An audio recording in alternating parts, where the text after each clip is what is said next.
Hello guys and welcome to the HJW Gaming channel. In this video I'm going to be continuing my series on how to counter certain commanders, with this video being specifically on the Mouth of Sauron.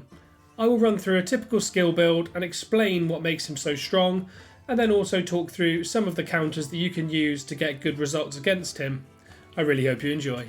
So here we have a typical Mouth of Sauron skill build. The spare skill points are usually allocated to the top Respect 0 skill tree, though these aren't what makes Mouth of Sauron so strong. So first up, we'll run through his bottom Respect 0 skill tree, which is the Harbinger of Darkness skill. Now this is one of his primary skills and one of the things that makes him so strong. So during the first 2 rounds of combat, both his own units as well as the enemy units will do 70% less damage. If a 15th skill point is allocated to this skill, that effect extends to 3 rounds and is increased to minus 75% damage for both his own units as well as the opponent's. Now initially you would look at this and think, well why would you want this? Why would you want to reduce your own damage as well? Surely you're just stringing out the fight for a little bit longer. However, you've got to think of what skills are very popular in the meta and what this counters against. One of the strongest skills in the meta at the moment is Convener, which allows you to get initiative and also a deal of follow-up in the first 2 rounds, so you attack twice. So in those first 2 rounds, if you're dealing significantly less damage, it massively nullifies the effect of a skill like Convener. Similarly, you quite often see Respect 10 Faramir's being used to deal high amounts of early range damage. Again, that completely gets nullified here if you have Harbinger of Darkness bringing that damage down by up to 75% in those early rounds. And of course, this isn't just exclusive to this one skill or just Faramir. Any commander that looks to do troop support will normally focus on the early rounds, as they're the most important rounds in combat. So what Mouth of Sauron is doing is making sure that you don't take too many troop losses in those early rounds, which can be very, very important. Similarly, you have to look at what stringing out the fight can do for Mouth of Sauron. So a Mouth of Sauron build will normally involve his main damage dealer being the Reaper unit. Now Reapers are interesting because on their own they don't appear to be particularly strong units, with only a damage of 15 to 23. However, it's their skill execution where they really start hitting their stride.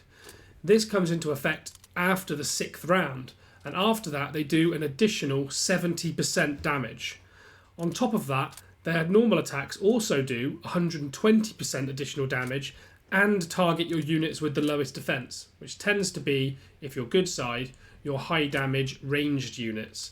So if you see how this synergizes with Mouth of Sauron, you can see that him prolonging this fight and reducing the number of Reaper deaths in the early rounds means that once you get to round 6, you'll have more Reapers available, and therefore once they hit that damage bonus, will be able to deal an enormous amount of damage.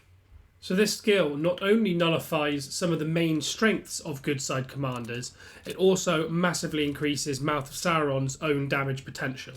So this is the primary skill to watch out for with Mouth of Sauron. However, that doesn't mean the rest can be ignored. So if we look elsewhere on the rest of this bottom Respect 0 skill tree, we begin with Master of Mischief.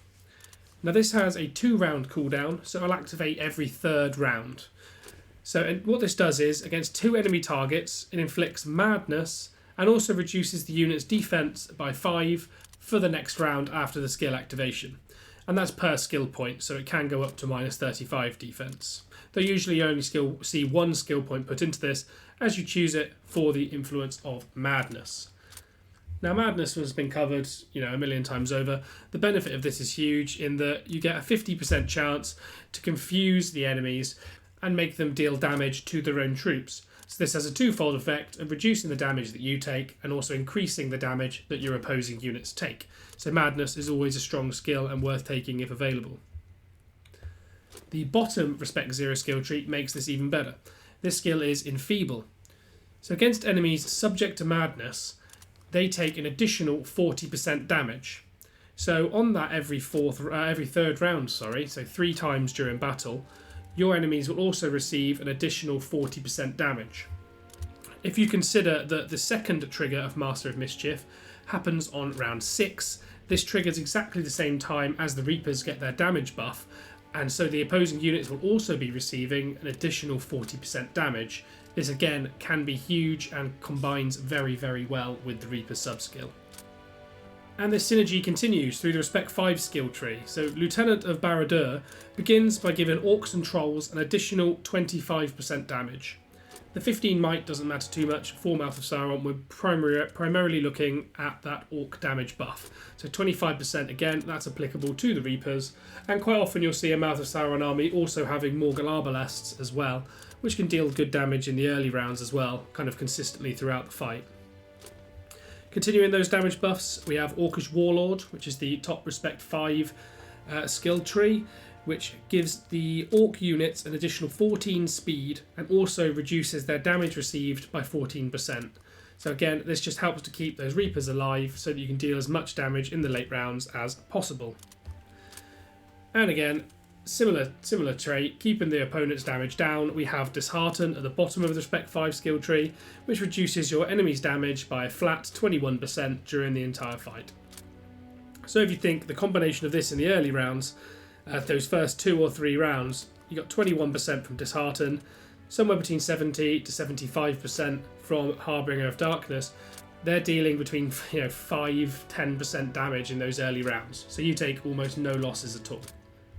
So to summarise, Mouth of Sauron has enormous damage debuffs for your units, particularly during the early rounds, and also good damage buffs and damage received buffs for his own Orcish units, which synergises well with the damage buff Reapers get after round 6.